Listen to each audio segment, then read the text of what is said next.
ఓం నమో భగవతే వాసుదేవాయ. ఓం నమో భగవతే వాసుదేవాయ. ఓం నమో భగవతే వాసుదేవాయ.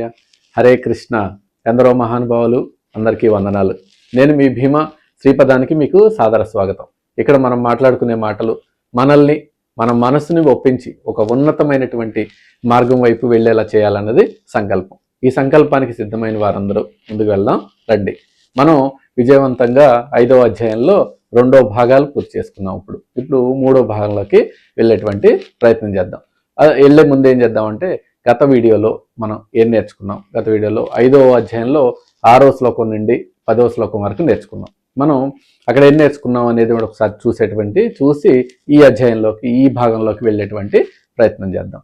మనం తామరాకు మీద ఉదాహరణ మనం అక్కడ చూసాం. ఎలా తామరాకు మీద నీటి బొట్టులా ఉండాలి, తామరాకు ఎలా ఉండాలి మనం అనేటువంటిది. అంటే ఆ వివరాలు ఎలా ఉంటాయంటే మనం 6వ శ్లోకం నుండి 10వ శ్లోకానికి ఒకసారి కనుక చూస్తే మనకు భగవంతుడు కర్మయోగం లేకుండా సన్యాసం సిద్ధించదు అని చెప్పి అది దుఃఖానికి కారణమవుతుందని చెప్పారు అక్కడ మనకి. అంటే కర్మయోగం ఖచ్చితంగా చేయాలి అని చెప్పారు. అంటే తనను తాను గెలిచిన యోగి సర్వ ప్రాణులలో ఆత్మను తన ఆత్మగా చూస్తాడని చెప్పారు అక్కడ. అవును కదా, చాలా ఉదాహరణలు చెప్పారు. మన ఇంద్రియాలు ఏమేం పనులు చేస్తాయి, ఆ పనులన్నీ కూడా తను సాక్షిభూతంగా ఆత్మలాగా ఉండేటువంటి చూసేటువంటి ప్రయత్నం చేస్తాడని చెప్పారు. కాబట్టి తాను ఏం చేస్తున్నా కూడా ఇలా అన్ని చాలా రకాలుగా వివరించారు మనకి. అంటే ముఖ్యంగా చూస్తున్నా, వింటున్నా, తింటున్నా, ఏం చేస్తున్నా కూడా నేనేం చేయటం లేదు, కేవలం ఇంద్రియాలు చేసుకుని పోతా ఉన్నాయి అనే ఎరుకతో మనం ఎప్పుడు ఉండాలి. అలా ఉండేవారిని నిజమైనటువంటి యోగి అంటారని చెప్పేసి అక్కడ ఆయన సంబోధించారు. కాబట్టి తామరాకుకు నీరు ఎలా అంటదో కర్మ ఫలాలను దైవానికి అర్పించేసి అలా పాపం అంటని వాడిగా మనం మన జీవితం నుండి బయటపడాలి అనేటువంటిది చెప్పారు. అంటే ఈ నిష్కామ కర్మ ఎలా సాధ్యపడుతుంది, అలాగే భగవంతుడు మన పనులకి ఏమైనా బాధ్యత తీసుకుంటాడా అనే విషయాలు ఇప్పుడు ముందు శ్లోకాల్లో మనం నేర్చుకుందాం. కాబట్టి ఈ శ్లోకాల్లోకి వెళ్ళేటువంటి ప్రయత్నం చేద్దాం. ఈ భాగంలో మనం 5వ అధ్యాయంలో 11వ శ్లోకం నుండి 15వ శ్లోకం వరకు నేర్చుకునేటువంటి ప్రయత్నం చేద్దాం. 5వ అధ్యాయం 11వ శ్లోకం భగవంతుడే చెప్తున్నారు. ఏమంటున్నారు భగవంతుడు? కాయేన మనసా బుద్ధ్యా కేవలం ఇంద్రియైరపి యోగినః కర్మ కుర్వంతి సంగం త్వక్త్వాత్మ శుద్ధయే అంటున్నారు. అంటే యోగినః అంటే కర్మయోగులు సంగం త్వక్త అంటే మమకారాన్ని వదిలిపెట్టి ఆత్మశుద్ధయే తమ అంతఃకరణ శుద్ధి కోసం కాయేన మనస బుద్ధ్యా అంటున్నారు. అంటే కాయం అంటే శరీరంతో మనసుతో బుద్ధితో ఏమవుతుంది అప్పుడు వీటన్నిటి ఏం చేస్తారు? కేవలై ఇంద్రియై అపి అంటే కేవలం ఇంద్రియాలతో కర్మ కుర్వంతి పనులు చేస్తారు అని చెప్తున్నారు. దీనికి వివరంగా చూసామనుకోండి ఈ శ్లోకం వివరం ఎలా ఉంటుందంటే మనం పనులు ఎందుకు చేయాలి? అసలు కేవలం డబ్బు సంపాదించడానికో పేరు సంపాదించడానికో కాదు కదా. మన మనస్సును బుద్ధిని పవిత్రం చేసుకోవటానికి మనం పనులు చేయాలి అని భగవంతుడు చెప్తున్నారు. అంటే అలా చేసేటువంటి పనులకే మనకు భారం అనిపించదు, బరువు రాదు అని చెప్తున్నారు. అంటే ఒక యోగి తన శరీరాన్ని ఇంద్రియాలను కేవలం పనిముట్లుగా మాత్రమే వాడుకుంటారు. మనం అప్పుడు చూసాం కదా, మనం యోగి ఎలా ఆలోచిస్తాడని చెప్పాము. అతను ఏం చేస్తున్నా కానీ అవి ఆ శరీరం పని చేసుకుంటా పోతున్నా ఉన్నాయి, ఇంద్రియాలు వాటి పనులు చేసుకుంటా పోతా ఉన్నాయి అని చెప్పి ఆలోచించారు యోగి. కాబట్టి వీటిని పనిముట్లుగా వాడుకుంటారు యోగి అనేవాడు. కాబట్టి లాభ నష్టాలకు అక్కడ ఏం అతుక్కుపోడు అసలు, ఈ లాభం జరిగింది నష్టం జరిగింది అనేది. కాబట్టి ఫలితం కంటే కూడా ప్రక్రియపైనే దృష్టి పెడతారు యోగి అనేటువంటి వారు. అలా ఉండాలి, అలా ఉండి ప్రయత్నం చేయాలి అని చెప్పి భగవంతుడు చెప్తా ఉన్నారు. ఏం చెప్తున్నారు మనకి? ఇంకా మనం ఫలితం మీద విపరీతమైన ఆశ కనుక పెట్టుకుంటే భయం, ఒత్తిడి మనలో పెరుగుతాయి. అదే మన దృష్టిని పనిచేసే విధానం మీద పెట్టామనుకోండి, అప్పుడు ఆ పని మన మనసుని ఎంత మెరుగుపరుస్తుందంటే అంత ఆలోచన చేసేటువంటి శక్తి మనకిస్తుంది. అలాగే మనకు అలసట లేకుండా ఉండేటువంటి శక్తి కూడా మనకిస్తుంది అనేటువంటిది. అలా చేయాలి. అలా చేస్తే అదంతా కూడా మనం చేసేటువంటి పని అంతా కూడా మన వ్యక్తిత్వ వికాసానికి ఒక సాధనం లాగా మనకు ఉపయోగపడుతుంది అనేటువంటిది మనం అక్కడ అర్థం చేసుకోవచ్చు. అంటే ఒక వ్యక్తి జిమ్కి వెళ్ళి వర్కౌట్ చేస్తూ ఉన్నాడు. అతను బరువులు ఎత్తాడు. ఆ బరువుల మీద ఏం మమకారం ఉండదు అతనికి. ఆ బరువులు మమకారం ఉందనుకోండి, ముందుకు వెళ్ళలేడు ఇంకా అక్కడి నుంచి. కాబట్టి ఆ బరువులు ఎత్తడం వల్ల తన శరీరం ఫిట్గా మారుతుంది అనేది అతని లక్ష్యం. ఆ లక్ష్యం మీదే ఉంటాడు తప్పించి ఆ బరువులకి అటాచ్ అయ్యేటువంటి ప్రయత్నం చేయడు. అలాగే మన ఆఫీస్లో కానీ ఇంట్లో కానీ ఏదైనా పనులు చేస్తే మనలో బద్ధకాన్ని, స్వార్థాన్ని తొలగించి మనల్ని పవిత్రం చేసేటువంటి బరువులుగా ఉండకూడదు అనేటువంటిది మనం అర్థం చేసుకోవాలి. అది మనం పవిత్రమైనటువంటి వైపుకి మనల్ని నడిపించేలాగా ఉండాలి అవన్నీ అనేటువంటిది ఆ శ్లోకం ద్వారా మనం అర్థం చేసుకోవచ్చు. 11వ శ్లోకం ద్వారా అర్థమైంది కదా ఈ శ్లోకం. ఏ శ్లోకం అర్థమైతే 5వ అధ్యాయంలో 12వ శ్లోకం కూడా భగవంతుడే చెప్తున్నారు. ఏం చెప్తున్నారు 12వ శ్లోకంలో? యుక్త కర్మఫలం త్వక్త శాంతిమాప్నోతి నైష్టికం అయుక్త కామ కారేణ ఫలే సక్తో నిబధ్యతే అంటున్నారు. అంటే దీన్ని విడదీసి మనం భావం కనుక చూసామనుకోండి, భావం ఎలా ఉంటుందంటే యుక్త అంటే ఎవరు? కర్మయోగి.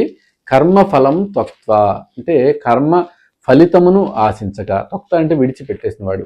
కాబట్టి కర్మ ఫలితాన్ని ఆశించకుండా నైష్టికీం శాంతిం ఆప్నోతి, శాశ్వతమైనటువంటి శాంతిని పొందుతాడు. కర్మఫలం ఆశించకుండా శాంతిని పొందుతాడు. కానీ అయుక్తం అంటే ఎవరు? యోగం లేనివాడు, యుక్త కానిటువంటి వాడు కామకారేణ అంటే కోరికల వల్ల ఫలేసక్త ఫలితమందు ఆసక్తి కలిగి నిబధ్యతే బంధించబడతాడు అని చెప్తున్నారు. అంటే అక్కడ ఏం చెప్పారు ఆయన? కర్మయోగి గురించి చెప్పారు, ఆ రెండో వాడి గురించి చెప్పారు. అతను ఎలా బయటపడతాడు, ఇతను ఎలా బంధించబడిపోతాడు అక్కడ అని చెప్పాడు. ఇంకా వివరంగా చూసాం అనుకోండి ఈ శ్లోకాన్ని. ఎలా అర్థం చేసుకోవాలంటే ఈ శ్లోకాన్ని, కోరిక లేని వారికి భయం ఉండదు ముందు, అంతే. ఇక అక్కడ చెప్పాల్సింది అంటే భయం లేని వారికి ప్రశాంతత ఉంటుంది తర్వాత. కాబట్టి మనం పని చేసేటప్పుడు ఆ ఫలితం ఏమవుతుందో అనే ఆలోచన, ఆ టెన్షన్ పడేటప్పుడు అక్కడ ఆ టెన్షన్ మనల్ని ఏమవుతుందంటే కిందకు తొక్కేస్తూ ఉంటుంది. కాబట్టి యోగి తన ప్రయత్నం చేసి ఫలితాన్ని వదిలేస్తాడు.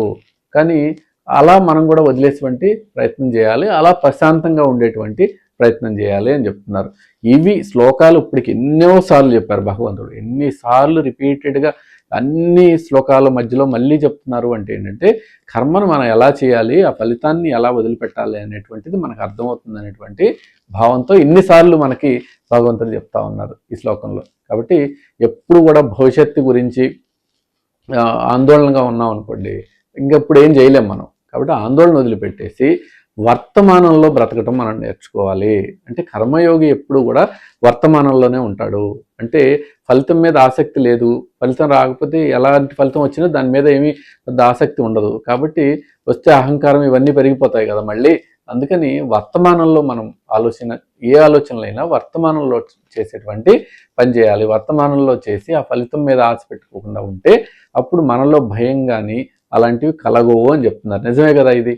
కాబట్టి మనం ఎప్పుడో ఫ్యూచర్లో ఏదో అయిపోతుందని చెప్పి ఈ రోజే దాని గురించి టెన్షన్ పడి ఈ రోజే దాని గురించి ఇది చేసామనుకోండి, అది మనకి ఈ రోజు టెన్షన్ వస్తుంది, అక్కడ తర్వాత ఫ్యూచర్ ఎలా ఉంటుందో మనకు అర్థం కాదు.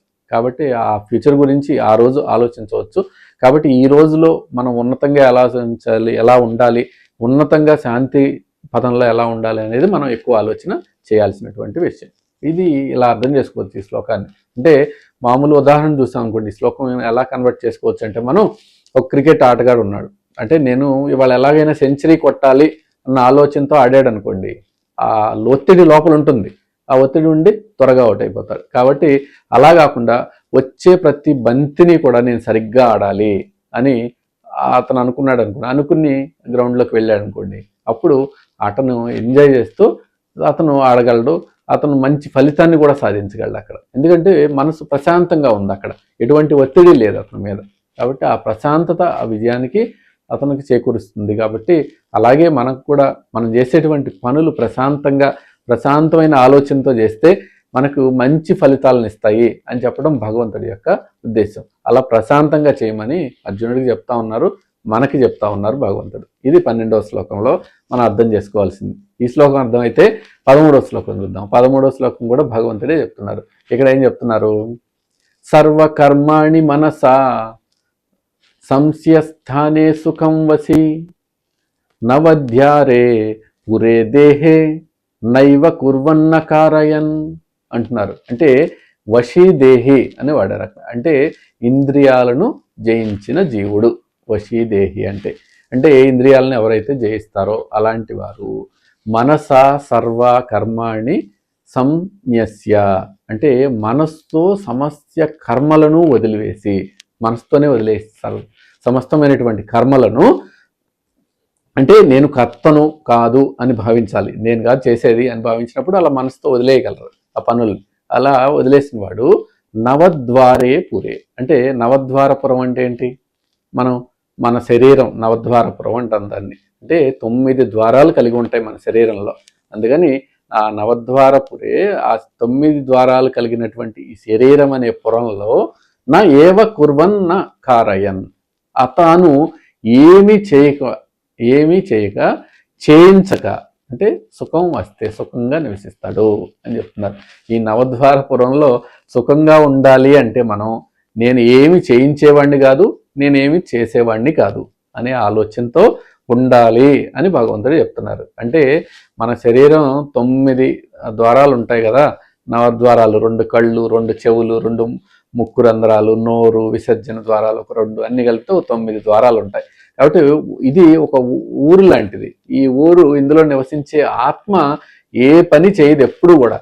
కాబట్టి చేసేదంతా కూడా చుట్టూ ఉన్న ప్రకృతి, ఆ ప్రకృతిని ఉపయోగించుకుని శరీరం చేస్తూ ఉంటుంది, ఆ ఇంద్రియాలు చేపిస్తూ ఉంటాయి అని గ్రహించిన వాడు ఎవరైతే ఉంటారో ఈ రాజభవనంలో, ఈ నవద్వారపురం అనేటువంటి రాజద్వారంలో రాజులా ప్రశాంతంలా బతకవచ్చు అని చెప్తున్నారు భగవంతుడు. రాజులా బతకవచ్చు, లేదంటే బానిసలా బతకాల్సి వస్తుంది ఈ నవద్వారపురంలో అని భగవంతుడు అక్కడ మనకి చెప్తా ఉన్నారు. అంటే బాహ్య చలనంలో అంతర్గత నిశ్చలత ఉండాలి ఎప్పుడు కూడా. బాహ్యంగా మనం ఏ పనులు చేసుకుంటా పోయినా కానీ అంతర్గత నిశ్చలత ఉండాలి అనేటువంటిది భగవంతుడి యొక్క సూచన. కాబట్టి బయట ఎన్ని పనులు జరుగుతున్నా కూడా లోపల ప్రశాంతంగా ఉండటమే మనకి మంచి మార్గము అని భగవంతుడు ఈ శ్లోకం ద్వారా మనకు తెలియజేస్తా ఉన్నారు. అంటే మనస్సును శరీరం నుండి, అది చేసే పనుల నుండి విడదీసి గనక చూడగలిగితే మనకు దేనివల్ల దుఃఖం కలగదు అని మనం ఇక్కడ గ్రహించాలి. ఆ మనసుని విడదీసి చూడాలి ఫస్ట్.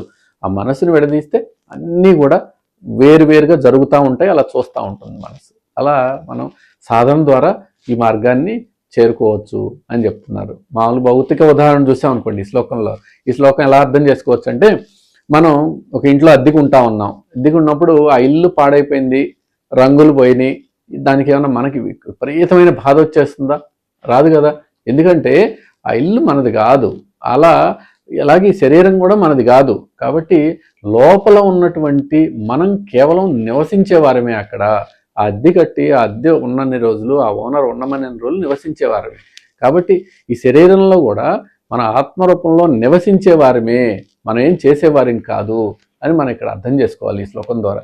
ఇలా అర్థం చేసుకుంటే ఏంటంటే, మనం ఆ చేసే పనులకి బాధ్యత మన మీద పడకుండా ఉంటుంది, మన మనసు మీద పడకుండా ఉంటుంది. కారణంగా మనం శాంతిని, ప్రశాంతతను పొందవచ్చు. ఇలా మనం ప్రశాంతంగా ఉండవచ్చు అని భగవంతుడు చెప్తున్నారు. ఇవన్నీ చిన్న చిన్న సైకలాజికల్ సూత్రాలు. ఈ సూత్రాలను మనం సాధనతో గనక చేయగలిగితే మనకు ప్రశాంతత దొరకటం అనేటువంటిది చాలా చిన్న విషయం. ఇలా చేసేటువంటి ప్రయత్నం రావాలనేటువంటిదే మన సంకల్పం కూడా. ఇలా చేయాలి అనేటువంటిది అర్థమైంది కదా. 13వ శ్లోకం అర్థమైతే 5వ అధ్యాయంలో 14వ శ్లోకం చూద్దాం. 14వ శ్లోకం కూడా భగవంతుడే చెప్తున్నారు. ఏమంటున్నారు ఈ 14వ శ్లోకంలో?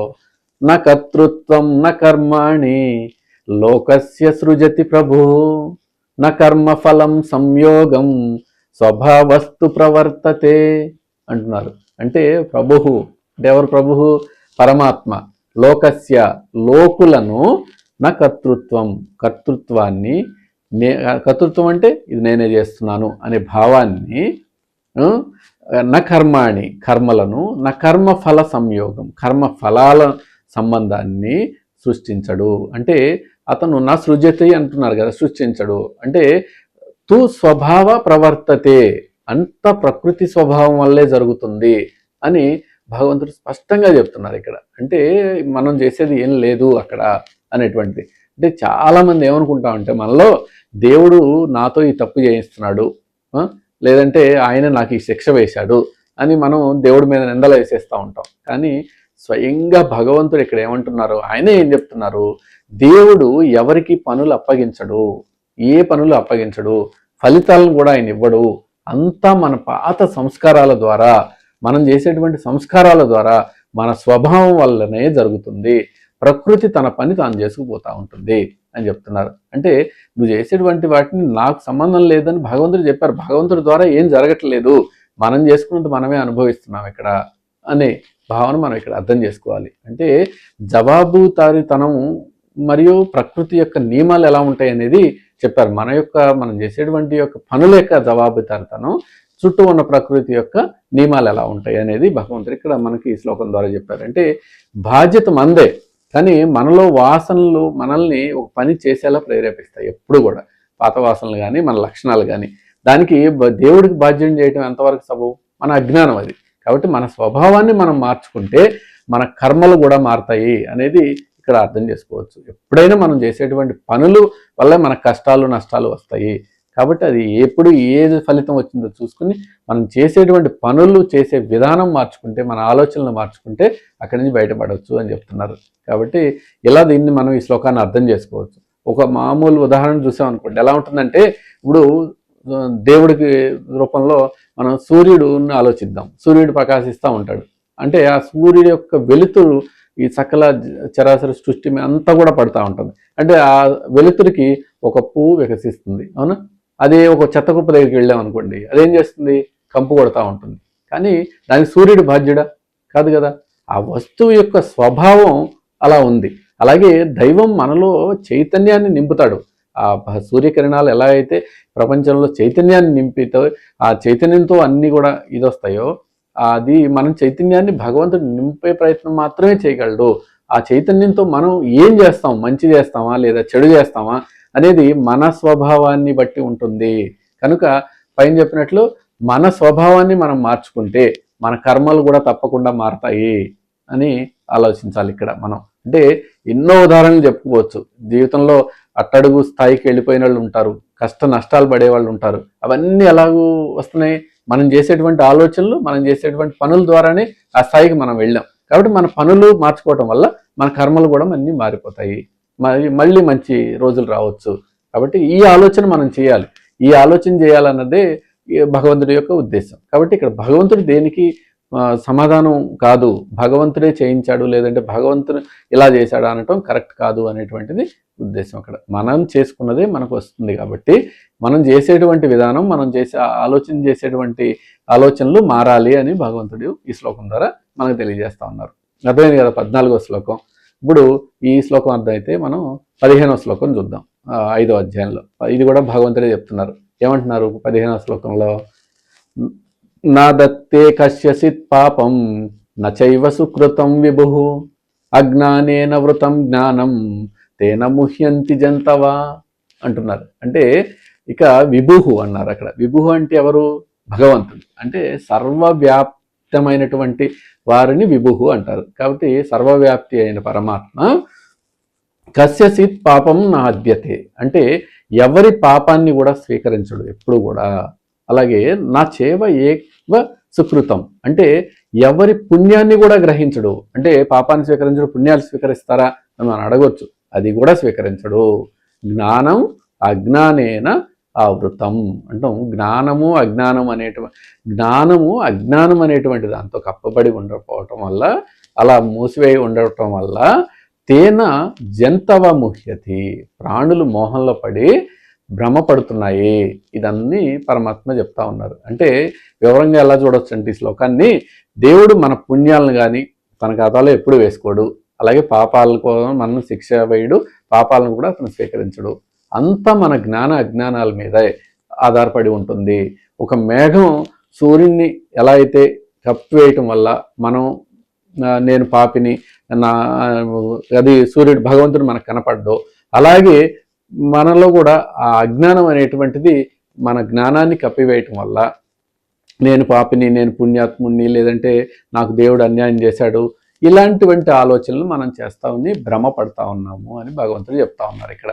కాబట్టి ఇలాంటి భ్రమల నుండి మనం దూరం జరిగేటువంటి ప్రయత్నం చేయాలి. మన సమస్యలకు కారణం మన చుట్టూ ఉన్న ప్రపంచం ఎప్పుడూ కాదు, ప్రపంచాన్ని మనం చూస్తున్నటువంటి తీరు మాత్రమే అని మనం అర్థం చేసుకోవాలి ఇక్కడ. అంటే మన మనస్సు కల్మషంగా ఉంటే అంతా చెడే జరుగుతుంది. కాబట్టి ఆ అజ్ఞానం అనేటువంటి పొరను తొలగించుకుంటేనే మనకు సత్యం కనిపిస్తుంది. అలా మనం నిత్య జీవితంలో సంతోషంగా ఉండగలము ఆ సత్యాన్ని చూసి అని మనం అక్కడ అర్థం చేసుకోవాలి. అంటే ఇప్పుడు ఒక ఉదాహరణ చూసామనుకోండి, ఒక గదిలో చీకటి గది ఉంది, ఆ గదిలో ఒక తాడు అలా పడి ఉంది. అంటే ఆ చీకటి అనేటువంటిది ఏంటది? అజ్ఞానం. కాబట్టి ఇప్పుడు దాని మీద మనం కాలు వేసాం, పాము అనుకుని భయపడతాం వెంటనే. కానీ అక్కడ పాము ఉందా? లేదు కదా.